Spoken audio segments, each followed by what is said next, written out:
اسلام آباد کے اندر مذاکرات ہو سکتے ہیں، اور اس کا کریڈٹ انہوں نے کہا کہ یہ اس لیے ہو رہا ہے کہ field marshal general Asim Munir بہت زیادہ محنت کر رہے ہیں۔ انہوں نے ان کو زبردست شخصیت بھی قرار دیا اور شاندار شخصیت قرار دیا، اور کہا کہ ان کی محنت کی وجہ سے اس سے پہلے تجویز یہ تھی کہ یہ مذاکرات کا دوسرا دور جو ہے وہ جنیوا میں یا کسی دوسرے یورپی ملک میں کیا جائے، لیکن فیلڈ مارشل نے صدر ٹرمپ کے بیان سے بھی پتہ چلتا ہے، اور ویسے بھی ان کی کوششوں سے، کہ یہ مذاکرات کا دوسرا دور بھی پاکستان ہی میں ہونا چاہیے، تاکہ ایک فضا جو تعمیر ہوئی تھی، فضا قائم ہوئی تھی، اس کی بنیاد پر مذاکرات کو اگلے مرحلے تک پہنچایا جائے۔ اور یہ مذاکرات رائٹر کی خبر کے مطابق اس ہفتے کے آخر میں ہونا ہے، یعنی ہفتے کو، سیٹرڈے کو، لیکن ٹرمپ کا بیان بتا رہا ہے کہ 2 دنوں کے اندر ہی یہ مذاکرات اسلام آباد میں ہو سکتے ہیں، یعنی آج بدھ ہے تو ٹرمپ کے مطابق جمعے کو یہ مذاکرات ہو سکتے ہیں، لیکن ہفتے کو بھی اگر گنا جائے تب بھی 2 دن ہی بنتے ہیں، عملاً 2-2.5 دن، تو ہفتے کو یہ مذاکرات ہونے کا بہت زیادہ امکان ہے کہ اسلام آباد میں یہ مذاکرات ہوں گے، اور پاکستان کی یہ کوشش بھی تھی، جبکہ پاکستان کے مخالفوں کی، انڈیا کی کوشش تھی کہ پاکستان کے اس عمل کو سبوتاژ کیا جائے، اور جو پاکستان مخالف لابی ہے وہ یہ مذاکرات جنیوا میں یعنی سوئٹزرلینڈ میں کرانے پر مصر تھی، لیکن صدر ٹرمپ نے اپنا جھکاؤ فیلڈ مارشل عاصم منیر کے پلڑ میں ڈالا، اور اب یہ مذاکرات پاکستان میں ہو رہے ہیں۔ اور غیر مصدقہ خبریں تو یہ بھی ہیں کہ ان مذاکرات میں وزرائے خارجہ کی سطح پر یا اسپیکر پارلیمنٹ کی سطح پر بات چیت نہیں ہوگی، بلکہ شاید دونوں ملکوں کے صدور پاکستان آئیں، یعنی ٹرمپ بھی پاکستان آئیں، اور مسعود پزشکیان ایران کے صدر وہ بھی پاکستان آئے، اور ان دونوں صدور کے درمیان براہ راست اور فیصلہ کن مذاکرات ہوں، اور یہ معاملہ فیصلہ کن حد تک ہو بھی سکتا ہے، بشرطے کہ ایران کی طرف سے لچک کا مظاہرہ زیادہ ہو۔ ایران کی طرف سے لچک کے اشارے ملے ہیں، مثلا پہلے تو وہ مورٹیریم کو مانتا ہی نہیں تھا، لیکن اب وہ کہتا ہے کہ ٹھیک ہے، ہم 5 سال کے لیے اپنے ایٹمی پروگرام کو منجمد کرنے کے لیے تیار ہیں، لیکن امریکہ کی شرط یہ ہے کہ 20 سال کا یہ مورٹوریم ہونا چاہیے، جس پر امریکہ کے اندر سے بھی مخالفت ہے کہ 20 سال نہیں، یہ ہمیشہ کے لیے ہونا چاہیے۔ بہرحال ادھر سے 20 سال کا اصرار ہے، اور ادھر سے 5 سال کی پیشکش ہے، تو ہو سکتا ہے یعنی شاید کہ 5 سال کے بجائے 20 سال کے بجائے بیچ میں آ کر بات طے ہو جائے، یعنی 10 سال کا مل جائے، لیکن اس میں اہم بات جو ہے کہ یہ پابندی کا جو عرصہ ہے یہ اتنا اہم نہیں ہے جتنا اہم یہ معاملہ ہے کہ جو یورینیم افزودہ ہو چکا ہے اس کا کیا بنے گا، جس کی مقدار 1000 کلو گرام تک بتائی جاتی ہے۔ روس نے کہا تھا کہ جب یورینیم ہمیں دے دے، لیکن امریکہ اس پر تیار نہیں ہے۔ امریکہ کہتا ہے کہ جو بھی ہو یہ یورینیم عالمی ایٹمی توانائی کی عالمی ایجنسی کے حوالے ہونا چاہیے، اس سے کم پر ہم بات نہیں کریں گے، کیونکہ اسے اعتبار نہیں ہے کہ روس کسی وقت مستقبل میں 5 سال بعد 3 سال بعد یہ یورینیم دوبارہ ایران کے حوالے کر دے۔ اچھا، یہاں اب ایک بات اور ذہن میں رہے کہ ایک دن پہلے صدر ٹرمپ نے یہ بیان دیا تھا اور دعویٰ کیا تھا کہ ایران مذاکرات کے لیے مرا جا رہا ہے، بے تاب ہے، بے صبری سے منتیں کر رہا ہے کہ مذاکرات کرو۔ تو ظاہر ہے ٹرمپ جس طرح کے بیانات دیتا ہے بے معنی قسم کے، اس میں جھوٹ بھی ہوتا ہے، اس میں گپ بھی ہوتی ہے، اس میں مذاق بھی ہوتا ہے، اس میں بے سرے فکرے بھی ہوتے ہیں، بے معنی بے ربط باتیں بھی ہوتی ہیں، تو اس دعوے کو بھی نظر انداز کر دیا گیا، لیکن کچھ ہی دیر کے بعد اس کی تصدیق ہو گئی کہ ٹرمپ کا یہ دعویٰ صحیح تھا، کیونکہ ایران کی طرف سے رابطہ کی گیا روس کے ساتھ۔ ایران کے وزیر خارجہ نے روس کے وزیر خارجہ کو ٹیلی فون کیا، اور سرجی لاوینوف سے، تو اس ٹیلی فون میں ایران نے روس سے مطالبہ کیا کہ وہ امریکہ پر مذاکرات کے لیے دباؤ ڈالے اور ہماری مدد کرے، جس پر روس نے یہ کہا کہ ہم مذاکرات کی حوصلہ افزائی کریں گے، ایران کو مذاکرات کی میز پر آنا چاہیے اور جنگ سے بچنا چاہیے۔ یہ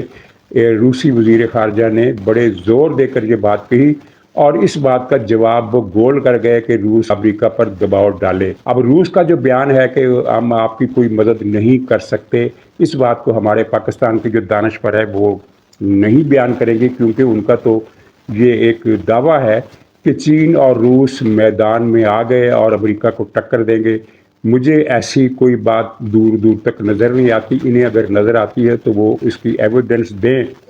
کہ روس اور چین ایران کی مدد کے لیے آئیں گے یا آ چکے ہیں۔ ابھی تک تو دونوں ملکوں کا رویہ یہ ہے کہ وہ اس جنگ سے خود کو الگ رکھنا چاہتے ہیں۔ اور صرف یہی نہیں بلکہ ایران نے پھر رابطہ کیا فرانس کے صدر سے، میکرون سے، اور اس ٹیلی فون میں ایران کے وزیر خارجہ نے کہا کہ نہ صرف فرانس بلکہ یورپ کے دوسرے ملک بھی امریکہ پر پہلے سے زیادہ زور ڈالیں، پہلے سے زیادہ ایکٹیو کردار ادا کرے کہ وہ امریکہ کو مذاکرات پر آنے کے لیے آمادہ کرے۔ اچھا، امریکہ تو مذاکرات سے اس سے پہلے بھی اس نے اشارہ دیا تھا کہ وہ مذاکرات کے لیے تیار ہے، وہ انکار نہیں کر رہا۔ تو ایران کی طرف سے یہ دباؤ گویا کہ اس بات کو یقینی بنانے کے لیے ہے کہ کہیں ٹرمپ اپنے وعدے سے مکر نہ جائے، مذاکرات ہونا چاہیے۔ اور اطلاعات یہ ہیں کہ ایرانی حکومت زیادہ لچک دکھانے کے لیے تیار ہے، لیکن ان کے سر پر لٹک رہی ہے پاسداران انقلاب کی تلوار۔ وہ پاسداران انقلاب کے دباؤ سے ڈرتے ہیں، جو اس نہ صرف یہ ہے کہ وہ کسی امکانی ڈیل سے خوفزدہ ہیں، بلکہ وہ سرے سے ان مذاکرات ہی کے خلاف ہے۔ وہ کہتے ہیں کہ مذاکرات ہونے ہی نہیں چاہیے۔ انہیں شبہ ہے کہ مذاکرات ہوئے تو ایرانی جو حکومت ہے وہ ایران کے مفادات کا سودا کر دے گی۔ بہرحال جو بھی اشارے مل رہے ہیں وہ یہی ہے کہ ایرانی حکومت کچھ نہ کچھ لچک دکھانے کے لیے تیار ہے، اور بہرحال اب اس بات میں زیادہ دیر نہیں، 2 یا 3 دن میں اسلام آباد میں مذاکرات کا اگلا دور شروع ہو جائے گا۔ اور پھر اس مرتبہ پہلے تو اطلاعات سامنے نہیں آ سکی تھی، مصدقہ اطلاعات کوئی سامنے نہیں آ سکی تھی، لیکن اس مرتبہ امکان یہ ہے کہ جو بھی پیش رفت ہوگی وہ سامنے آ جائے گی۔ اس مرتبہ پہلی کی طرح معاملات کو اتنا زیادہ خفیہ نہیں رکھا جائے گا، کیونکہ زیادہ تر مبصرین کا اتفاق ہے کہ کوئی نہ کوئی لچک دونوں طرف سے دکھائی جائے گی۔ امریکہ کس حد تک لچک دکھائے گا، ہو سکتا ہے وہ میزائل پروگرام پر بات نہ کرے، لیکن یورینیم کے مسئلے پر وہ لچک نہیں دکھائے گا، مجھے یہ لگتا ہے۔ اچھا، دوسری طرف جو ایران کی ناکہ بندی ہے، یہ امریکہ نے جو کی ہے، اس میں پتہ چلا ہے کہ 2 بحری بیڑے جن کو ہم ایئر کرافٹ کیریئر کہتے ہیں، اور ان کے علاوہ 12 یا 14 ڈسٹرائر جہاز، تباہ کن جہاز، یہ بھی اچھے خاصے بڑے جہاز ہوتے ہیں اور اچھی خاصی چھاؤنی ہوتی ہیں، اور اس کے علاوہ کچھ 3-4 جہاز اور اس کے علاوہ بہت بڑی تعداد میں ہیلی کاپٹر اور دیگر ہتھیار، میزائل وغیرہ نیز 12,000 فوجی ان جہازوں پر سوار ہیں، اور انہوں نے ایران کی ناکہ بندی کی ہے۔ اور ناکہ بندی میں جو پہلا دن تھا اس میں انہوں نے اس حد تک سخت ناکہ بندی کی، یا جہاز نہیں آئے کہ آبنائے ہرمز سے جو ٹریفک گزرتا تھا وہ 35 اور 40 جہازوں تک اس کی گنتی آ گئی تھی، لیکن کل صرف 4 جہاز گزرے، جن میں سے 3 ایران کے تھے اور 1 چین کا تھا۔ تو چین کے جہاز کے بارے میں تو یہ رپورٹ آئی کہ امریکی بحریہ نے، جس فورس نے ناکہ بندی کر رکھی ہے، چین کے جہاز کو جانے کی اجازت دے دی اور روکا نہیں۔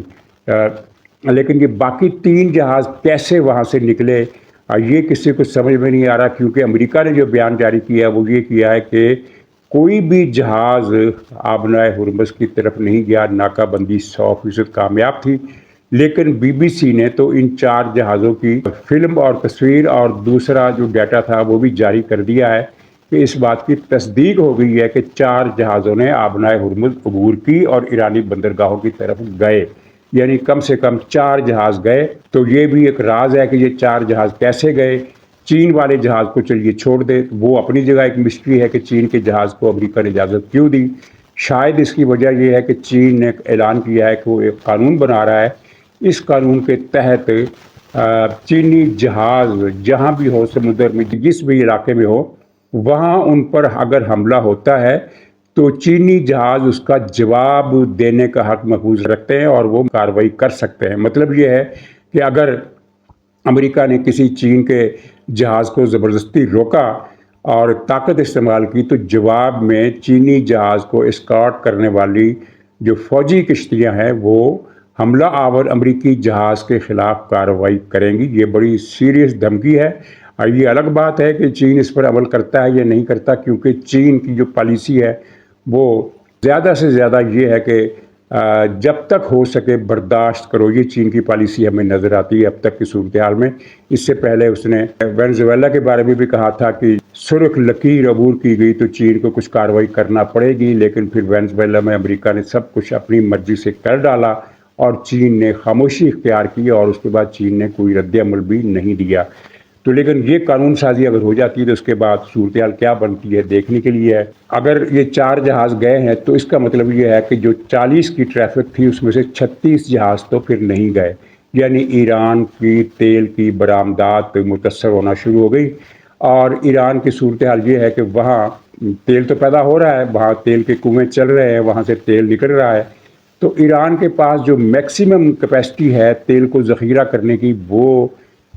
یہ ہے کہ وہ 12 دن تک ان ریفائنریوں، ان تیل کے کنویں سے نکلنے والے تیل کو 12 دن تک ذخیرہ کر سکتا ہے۔ اس کے بعد اس کے جو سٹوریج ہے وہ اس کی گنجائش ختم ہو جائے گی، پھر وہ مزید تیل ذخیرہ نہیں کر سکے گا۔ مطلب یہ ہے کہ 12 دن کے بعد ایران کو تیل کے کنویں بند کرنے پڑیں گے اگر یہ اسٹیلمنٹ اسی طرح رہتا ہے۔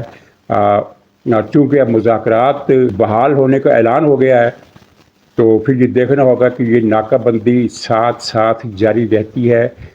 حتمی تصویہ کے بعد ہی ختم ہوتی ہے، یا حتمی تصویہ سے پہلے ہی اس میں امریکہ پیچھے ہٹ جائے، یہ ابھی دیکھنا پڑے گا۔ باقی ایران کے اندر کی صورتحال بہت زیادہ خراب ہے۔ ایک طرف یہ جنگی کارروائیوں کی وجہ سے امریکہ کا، ایران کا بزنس، اندرونی بزنس بھی تباہ ہو گیا ہے، اور دوسری طرف انٹرنیٹ کی بندش سے، جس کو پتہ نہیں کتنے مہینے ہو گئے ہیں، اس بندش کی وجہ سے ایران میں وہ سینکڑوں نہیں ہزاروں چھوٹی کمپنیاں بند ہو گئی ہیں جن کا سارا انحصار ہی انٹرنیٹ پر تھا، آن لائن ان کا ورک تھا۔ وہ ساری کمپنیاں بند ہو گئی، بڑی کمپنیوں کو بھی نقصان پہنچا ہے، یعنی ان کا جو حصہ انٹرنیٹ پر ڈپینڈ کرتا تھا وہ بند ہو گیا ہے، جو مینول تھا یا جو روایتی تھا وہ طریقہ چل رہا ہے۔ اوورآل ایران کی معیشت کو ایک طرف جنگ سکویز کر رہی ہے، دوسری طرف انٹرنیٹ کی پابندیاں اس کو نقصان پہنچا رہی ہے۔ دواؤں کی صورتحال میں نے بتا دی کہ وہاں جان بچانے والی ادویات، دل کے مرض کی، گردے اور جگر کے مرض کی، اور پھر کینسر کی، یہ ساری دوائیں ایسی ہیں کہ جن میں سے زیادہ تر تو نایاب ہو گئی ہیں، یعنی کامیاب نہیں، نایاب ہو گئی ہیں، سرے سے ان کا وجود ہی نہیں رہا وہاں۔ اور کچھ دوائیں نایاب نہیں ہوئی لیکن کم جاب ہو گئی، اور کم جاب ہونے کی وجہ سے ان کی قیمتوں میں 100 گنا اضافہ ہو گیا ہے، یعنی کہاں 1.5 کروڑ ڈالر اور کہاں 1.5 کروڑ ریال اور کہاں 42 کروڑ ریال، اتنا زیادہ اضافہ۔ تو ایرانی مریض، ایران کے شہری، یعنی اس جنگ کی وجہ سے اصل نقصان جو ہو رہا ہے وہ ایرانی رجیم کا جتنا ہو رہا ہے اس سے زیادہ نقصان ایرانی عوام کا ہو رہا ہے، جن کو دوائیں نہیں مل رہی، جن کو بہت ساری جگہوں پر پانی نہیں مل رہا، اور تقریباً پورے ملک میں آٹے کی قلت پیدا ہو گئی ہے، اور اب اس ناکہ بندی سے یہ بحران شدید ہو جائے گا۔ اس لیے انسانیت کے حوالے سے یہ ضروری ہے کہ کوئی ایسی صورتحال پیدا ہو کہ ایران کی یہ تجارتی ناکہ بندی ختم ہو جائے اور ایران کے اندر اجناس بھی پہنچے، بہت سارے لوگ مریض مارے جائیں گے۔ اچھا، اب اسرائیل کو دھچکا۔ اگرچہ اسرائیل نے انکار کیا ہے، تردید کی ہے اور کہا ہے کہ ہمارا تو اٹلی سے کوئی ڈیفنس پیکٹ تھا ہی نہیں، لیکن حقیقت میں یہ تھا اور اسرائیل جھوٹ بول رہا ہے۔ اٹلی نے اسرائیل کے ساتھ دفاعی تعاون معطل کر دیا ہے، معاہدہ توڑ دیا ہے۔ اس معاہدے کے تحت اسرائیل کو ہتھیار بنا کر بیچے جاتے تھے، اور آپ کے علم ہے کہ اسرائیل اپنا سارا اسلحہ خود نہیں بناتا، ایک بڑا حصہ خود بناتا ہے، ایک بڑا حصہ وہ امریکہ سے لیتا ہے، اور ایک بڑا حصہ وہ دوسرے ملکوں سے یعنی بنایا اسلحہ خریدتا ہے، جن میں ضروری نہیں کہ بہت کوئی F-16 قسم کے طیارے ہی شامل ہوں، گولہ بارود یا گولیاں، ایون گولیاں، کارتوس، ڈرون طیاروں کے پرزے بہت سارے دوسرے ملکوں سے لیتا ہے۔ اور مجھے یاد آ رہا ہے کہ کچھ عرصہ پہلے، کچھ مہینے پہلے، مشرقی یورپ کا بھی کوئی ملک تھا جس کا مجھے نام یاد نہیں آ رہا، اس نے بھی اسرائیل سے دفاعی تعاون معطل کر دیا تھا، اور اسرائیل کے لیے اپنے کارخانوں میں دفاعی پروڈکشن روک دی تھی۔ اور اب یہ گویا کہ دوسرا ملک ہے، اسرائیل کے لیے یہ ایک سخت دھچکا ہے۔ اور خاص طور پر اگر آپ نوٹ کریں تو یہ جو کیتھولک دنیا ہے یہ اسرائیل کے خلاف زیادہ ہے۔ فرانس ہو گیا یہ بھی کیتھولک ہے، اسپین ہے یہ بھی کیتھولک ہے، پرتگال ہے یہ بھی کیتھولک ہے، اٹلی یہ بھی کیتھولک ہے، یونان یہ بھی کیتھولک ہے، نہیں یونان سوری یہ وہ ہے آرتھوڈاکس ہے۔ یونان اور روس اور پولینڈ اور رومانیہ، بلغاریہ، بلکان کی ریاستیں یعنی سابق یوگوسلاویہ، یہ سارے ملک یہ آرتھوڈاکس ہیں جو عیسائیت کا تیسرا بڑا چرچ ہے۔ دوسرا بڑا چرچ پروٹسٹنٹ ہے اور پہلا بڑا چرچ کیتھولک ہے، جو اپنے تئیں خود کو ایک الگ مذہب گردانتے ہیں، اور وہ پروٹسٹنٹ سے تو بالکل ہی وہ دوری اختیار کرتے ہیں۔ اس لیے آپ نے بعض ایٹلسوں میں دیکھا ہوگا کہ جب مذاہب کی تفصیل آتی ہے تو اس میں اسلام کو سب سے بڑا مذہب دکھایا جاتا ہے، دوسرے نمبر پر کیتھولک کو، تیسرے نمبر پر پروٹسٹنٹس وغیرہ، نہیں تیسرے نمبر پہ پھر آ جاتے ہیں ہندو، پھر چوتھے پر پروٹسٹنٹ اور پانچویں پر پھر یہ آرتھوڈاکس۔ لیکن عیسائیت مجموعی طور پر اگر دیکھی جائے تو وہ سب سے بڑا مذہب ہے۔ کیتھولک کی تعداد 2 ارب بتائی جاتی ہے اور مسلمانوں کی تعداد 2.2 ارب، یعنی 2 ارب اور 2 کروڑ۔ لیکن اگر مجموعی طور پر عیسائی دیکھے جائے تو وہ 3 ارب کے قریب عیسائی بنتے ہیں، 3 ارب، اور عیسائیت سب سے بڑا مذہب ہے۔ لیکن کیتھولک اپنے طور پر ایک الگ فرقہ، ایک الگ چرچ جو خود کو دور کرتا ہے پروٹسٹنٹزم سے، وہ سب سے بڑا عیسائیت کا جو مذہب ہے وہ ایک الگ انفرادی مذہب کے طور پر پھر دوسرے نمبر پر آ جاتا ہے۔ 3 دن پہلے پوپ پر تنقید کی ٹرمپ نے۔ پوپ نے کہا تھا کہ جنگ ختم کی جائے، معاملہ مذاکرات سے حل کیا جائے، تو ٹرمپ کو اس بات پر غصہ آیا اور اس نے جو بیان دیا اس میں کہا کہ پوپ برائیاں ختم کرنے میں تو بڑے کمزور ہیں لیکن ایران کی حمایت کرنے میں وہ بڑے تیز ہے۔ حالانکہ پوپ نے ایران کی حمایت کی، نہ امریکہ کی مخالفت کی، انہوں نے صرف جنگ بند کرنے کا مطالبہ کیا تھا۔ اصل میں جو ٹرمپ کو غصہ ہے وہ یہ ہے کہ پوپ نے بڑی شدید الفاظ میں فلسطینیوں کی نسل کشی کی مذمت کی تھی، جس کا جواب نہ ٹرمپ دے سکتا ہے نہ اسرائیل دے سکتا ہے۔ اور ٹرمپ نے ایک اور کارنامہ کیا کہ اس نے ایک تصویر جاری کی اپنے اکاؤنٹ سے، اس میں ٹرمپ کو حضرت عیسیٰ کے روپ میں دکھایا گیا، ہاتھ سے روشنی نکل رہی ہے، آسمان میں ایک فرشتہ پرواز کر رہا ہے اور وہ مریضوں کو صحت دے رہا ہے۔ یہ سارا تصور حضرت عیسیٰ علیہ السلام سے منسوب ہے، ان کے حوالے سے بائبل میں بھی ہے، قرآن میں بھی ہے۔ اور پھر اس تصویر میں ٹرمپ نے جو چوغا پہنا ہوا تھا وہ حضرت عیسیٰ علیہ السلام سے مخصوص ہے۔ ٹرمپ نے بعد میں کہا کہ نہیں، یہ تو ایک علامتی تصویر تھی، مجھے ڈاکٹر کے روپ میں دکھایا گیا تھا۔ تو خیر وہ کہہ سکتا ہے کہ علامتی، وہ جو فرشتہ نظر آ رہا ہے وہ بھی علامتی تھا، اور جو ہاتھوں سے نور نکل رہا ہے وہ بھی علامتی تھا۔ لیکن سچ میں اس بات کو کوئی بھی نہیں مان رہا کہ ٹرمپ نے حضرت عیسیٰ کا مثیل بننے کی کوشش کی۔ تو پہلے تو ٹرمپ نے تردید کی، پھر تنقید بڑھی، جب تنقید بڑھی تو یہ پھر تصویر انہوں نے اپنے اکاؤنٹ سے ڈیلیٹ کر دی۔ مجموعی طور پر یہ تاریخ میں پہلی مرتبہ ہوا ہے کہ رومن کیتھولک چرچ جو ہے وہ امریکہ کی مخالفت میں زیادہ ووکل ہو کر سامنے آیا ہے، اور لگتا ہے کہ وہ ان بلاک امریکہ کی مخالفت کرنے والا ہے۔ تو ناظرین، یہ تھا آج کا بلاگ۔ آخر میں یہ خبر کہ ایران کے اسٹیٹ بینک، جس کو وہاں سینٹرل بینک کا نام دیا گیا ہے، اس نے صدر کے نام ایک مراسلہ لکھا ہے جس میں بتایا گیا ہے کہ اگر جنگ آج ختم ہو جائے تو تب بھی ہمیں اتنا نقصان پہنچ چکا ہے کہ تعمیر نو میں 12 سال لگ جائیں گے، اتنی بڑی تباہی ہوئی ہے۔ ناظرین اجازت دیجیے، انشاءاللہ اگلے بلاگ میں